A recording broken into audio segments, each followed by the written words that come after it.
Good evening. Hello. Today, there was a meeting between the President of the USSR, Gorbachev, and the Russian President Yeltsin with the Presidents of Kazakhstan and Kyrgyzstan. Mr. Yakovlev was also present. They exchanged opinions on the first measures for leading the countries out of the crisis after the anti-constitutional coup. They expressed hope that the signing of the Union Treaty, as soon as possible, will promote stabilization in the country and create the conditions for creating reform in the country, the creation of a unified market economy, and relations between 15 sovereign republics. They expressed doubts about the wisdom of creating 15 different national armies and national guards. This approach is made necessary by the fact that the Soviet Union is a nuclear power. The Soviet president said that territorial questions would arise with the Russian Federation only if parts of the Russian Federation seceded from Russia. Yeltsin met with Mr. Nazarbayev today. They advocated the signing of a new Union Treaty as soon as possible, with amendments consistent with the new situation in the country.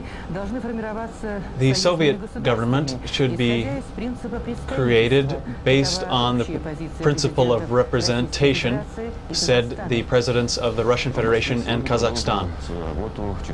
Today, the extraordinary session of the USSR Supreme Soviet continued its session in Moscow.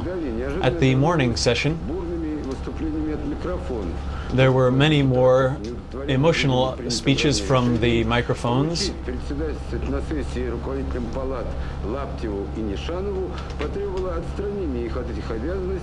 There were demands to relieve the presidents, the chairman of each of the chambers, from their duties.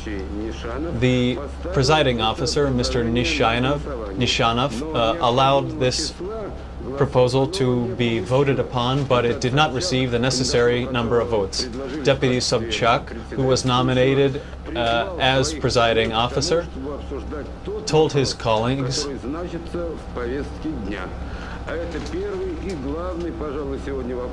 that the first and most important question on the agenda was the discussion with the President on the situation in the country.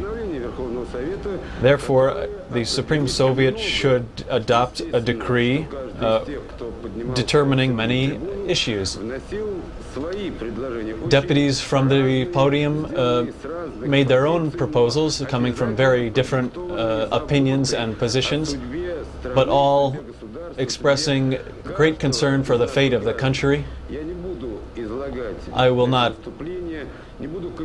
comment on all of these speeches, but I will present simply several fragments on what must be done. You can judge for yourself. Deputy Volkov. The main political conclusion that I have come to is that the mobilization today of all forces and means should be directed toward the immediate signing of the Union Treaty. We must subordinate all other problems to this one and decide it quickly and decisively. The signing of the new Union Treaty will promote stabilization and create the basis for the successful carrying out of economic reform. Yesterday's formulation of the 9+1 approach appears very dangerous to me. Deputy Zaslavsky. The Soviet connections between republics are characterized by connections on many different levels, military, medical, etc., etc., and these connections cannot be immediately destroyed. They must be transferred by Soviet organs and local organs. I've been talking about this for over a year, that we must create a procedure at the Congress of People's Deputies, and unfortunately we did not consider this at the Congress. Deputy Gaidak. Local powers госзаказ, а сейчас кое-где выдумывают и соцзаказ. Почти до 100% лишают Almost возможности внедрять to 100% are preventing the implementation of market reforms on the local level.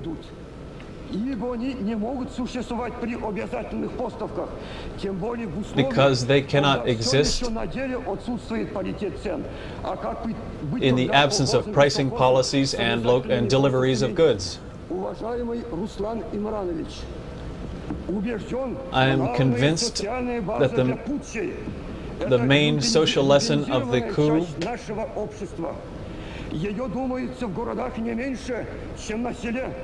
на селе до сих пор, хотя бы личные подворья, где мужик вторую смену вкалывает уже по-настоящему, является мощным заслоном. Is that local powers and the development of democracy on a local level is the greatest way to prevent such a coup d'état. The next question we face is about freedom. Freedom should be freedom for honest business. We must begin developing and passing a law to guarantee the conditions for civilized and honest business. I believe the question now becomes 15 plus 6.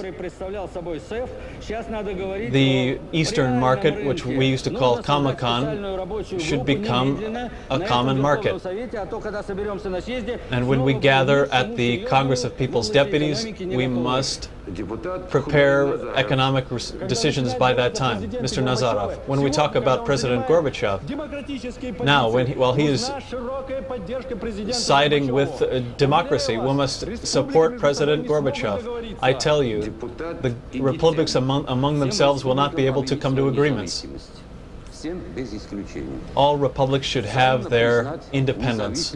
We must mutually recognize the sovereignty of the republics. We must all recognize this to one another. We must appeal to foreign countries and parliaments to support the development of the independence of our republics, and I would hope that the President should do this himself, and then we can proceed with a clean conscience to decide the rest of the issues. We should assemble the legitimate representatives of all the republics to create a new basis for relations between them. Deputy Burich, this is,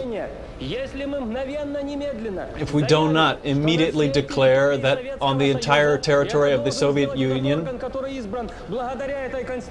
and this must be done by the body chosen according to this Constitution, we must declare that the Constitution of the USSR is in effect on the entire territory of the Soviet Union. This measure is the only thing that can establish order in the country. In the afternoon session, the debate continued. Mr. Bimbayev, Amanova, and others spoke. Every speech related to the proposals for the agenda on the first decisions to be taken. Deputy Vadislavlev. Today the situation in the country is qualitatively different from that was in the existence before the beginning of our work here. And I believe we must act today in consideration of this fact, and not act as if we still exist in the old situation. Therefore, I wish to make the following proposals. I will read them for clarity. The common sense path now consists in the immediate signing by all the Union republics of an agreement on the Republican relations in the transition period. We must regulate all issues relating to the declarations of independence of the republics, the stabilization of the economy, national security in the country, and all of the external economic and political obligations of the USSR. This agreement should be approved by the Supreme Soviets of all republics. The central government should fulfill the following duties. It should regulate all the territorial questions and claims of the Republic, the guaranteeing of national security and the economic obligations. In the sphere of economics, we should have a unified financial policy to fight inflation, organize mutually beneficial trade relations between the republics, coordination of the activity of the various economic branches for the fulfillment